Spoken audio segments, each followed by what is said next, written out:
There's a Primordial Chain Amulet for 2.7 exalts.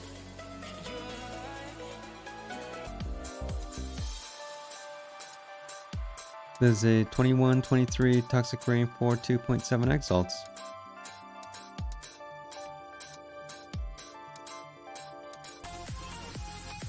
Alright, this is a 21-23 Essence Drain for 1.7x.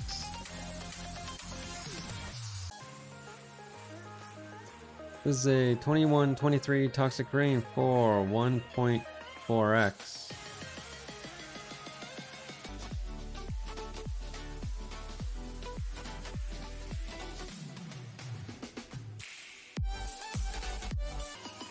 This is a 21-23 Caustic Arrow 1x.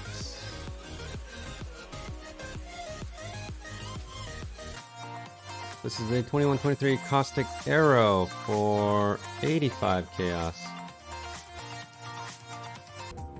This is a 21-23 Caustic Arrow for 94 Chaos.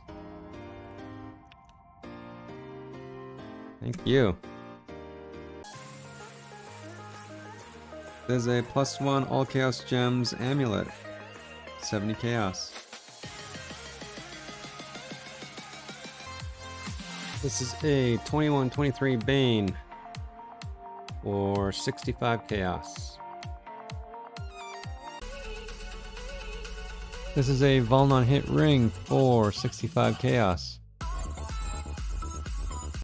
This is a 20% vulnerability on hit. All res, cold res, life ring, 65 Chaos. This is a Rumi's Concoction for 44 Chaos. This is Cyrus Crown, 15 roll, 36 Chaos. Nice. Thank you. This is a 21-23 Poison Support for 29 Chaos. 21-23 Poison for 27 Chaos. This is Fragment Eradication, 23 Chaos. This is a +3 Bow Gems 5-link bow for 20 Chaos. Bought that for 15 actually. Fragment of Constriction, 20 Chaos. Alright everybody, those are my trade highlights for day 1 to 4 of 3.14 Ultimatum League. Now you may have noticed from the trades, a lot of the big ones I made fell in really one of a couple categories. The first are level 21-23 skill gems.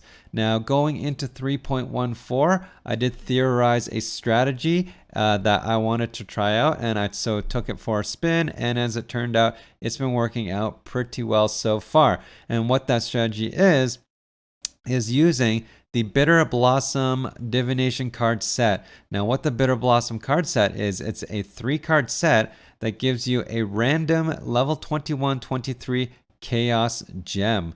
Now I theorized that this would work because early league, a lot of Chaos Gems usually sell for quite a bit. Chaos skills are very popular early league because most of them scale off of gem level. As you know, Toxic Rain, Caustic Arrow, Essence Drain, Contagion, Bane, all these skills are very good early league and very popular.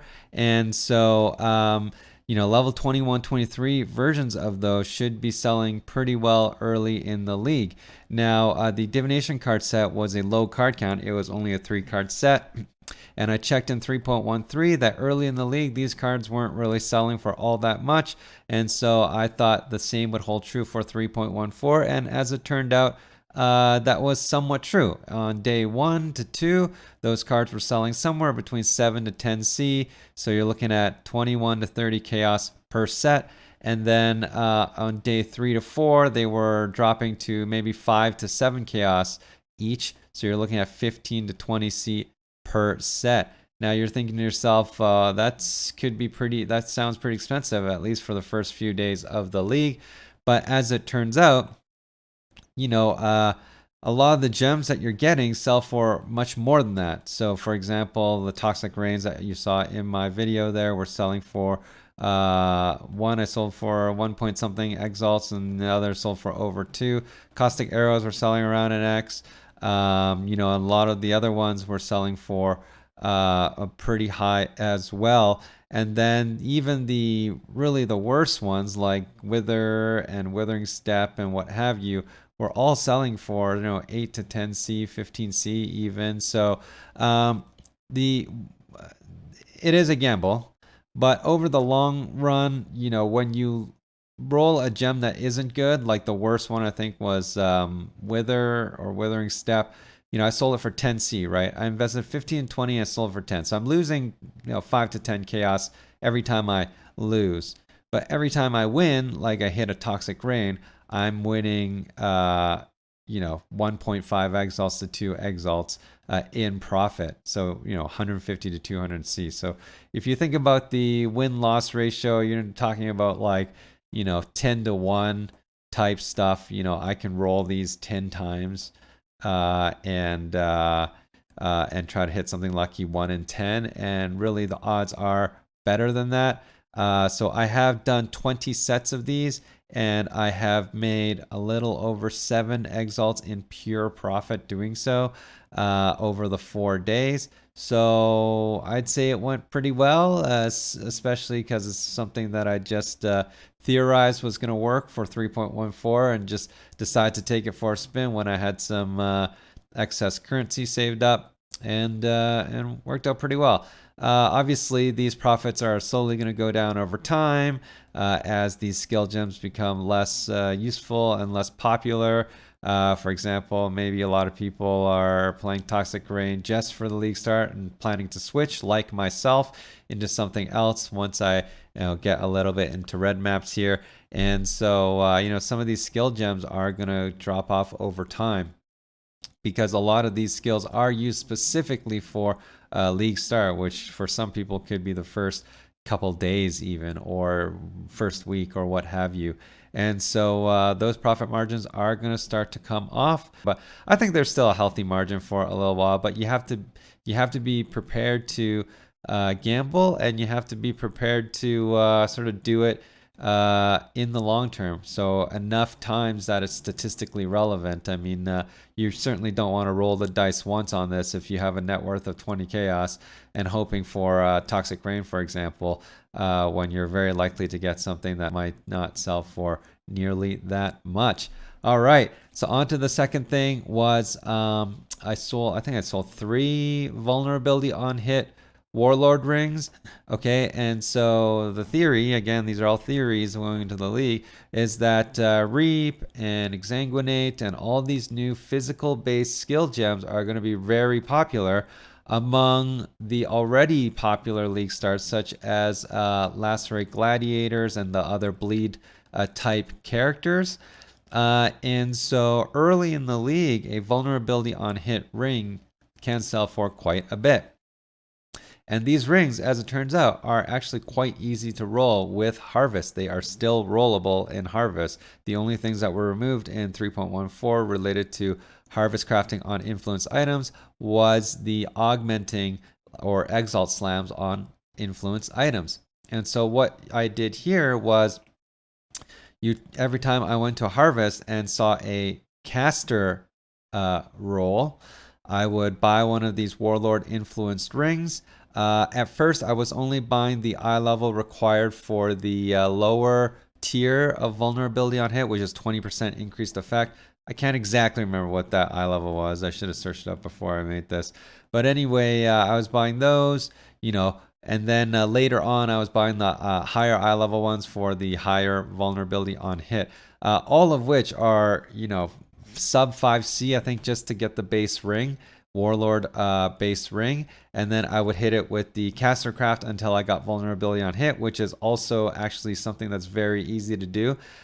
All these curse on hits on the each associated ring is only like a few rolls and you're gonna hit it. So because they are caster mods and there's only a few caster mods you can roll. And so chaos spam those, and every time I got one, I rolled some warlord rings and sold the vulnerability on hit. And vulnerability on hit is currently selling, I think, more than most of the other ones. Again, especially because so many people are playing Reap and all these other physical based skills. And so there was that. And then everything else was sort of, I'm starting to get into tier 16 maps, so I'm getting some Elder fragments, which I probably should be saving for myself to do some Elder anyway. But coming across my Elder's fragments and did my first A5 Cyrus yesterday, and so got the crown there. And so over the next few days, I'll probably be doing a few more, keep doing the Atlas, rolling red maps for a while. I have invested a little bit more into my Toxic Rain character now, and so you'll be seeing an update on that probably tomorrow. I think yesterday I posted a video up to sort of my 15C investment, getting me to sort of tier 14 maps before I started to die a lot. And so I've upgraded my gear now. Spent another 3 exalts or so on the character. It's gotten a lot better. But I will say, I'm not sure it feels as good as it used to. But I'm going to have lots of detailed videos planned to come out over the next couple of weeks to really talk through the end game of Toxic Rain and where it stands right now after some testing, right? I'm also testing Concentrated Effect right now. It's actually working quite well, but it's not like a really well-rounded test yet. And like I say, also for the end game, I have all the 3.13 build guide clips still available. So what I'm going to do, I have that exact same character and the exact same gear. What I'm going to do is I'm going to take all of that, take that character, exact same character, do all the exact same content again, and do side-by-side video clips to see what the impact of the ultimate end game is on Toxic Rain. We'll see right away, how much longer these kills will take when I get around to that. That probably won't come up for another couple weeks here. I do want to still get a very solid handle on this current league, 3.14, and so we'll be doing that. But I think that's it for this video, guys. I've been talking a lot. Thank you so much for watching and listening. I appreciate it. And if you like the video and my other content, please like and subscribe as usual. And I also stream on Twitch Tuesdays, Thursdays, and Saturdays, and fitting in a couple extra streams here and there for the next couple weeks for League Star. So make sure you come and check it out and come and hang out. It's a good time. Times are in the description below. Thanks again, everybody. I'll see you next time.